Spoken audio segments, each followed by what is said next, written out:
Utiliser des applications sur son smartphone, envoyer des mails ou regarder des vidéos sur Internet, ces gestes font partie de notre quotidien. Mais ils ne sont pas sans conséquences sur l'environnement. Selon un rapport du Sénat, d'ici 2040, le numérique pourrait représenter 7% des émissions mondiales de CO2 et ainsi devenir plus polluant que le trafic aérien.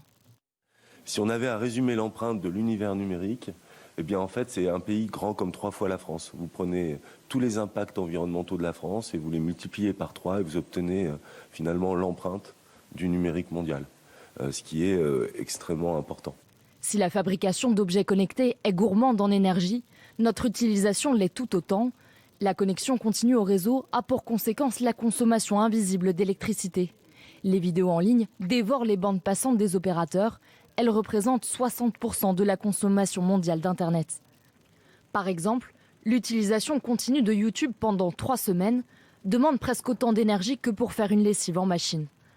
Alors pour diminuer notre consommation, le Sénat propose par exemple de dégrader la qualité des vidéos, de préférer le téléchargement en Wi-Fi plutôt que le streaming, ou encore d'interdire les vidéos et publicités qui se lancent automatiquement sur Internet. Des mesures qui visent à changer nos pratiques, alors que la consommation des données mobiles des Français a bondi de 39% en un an.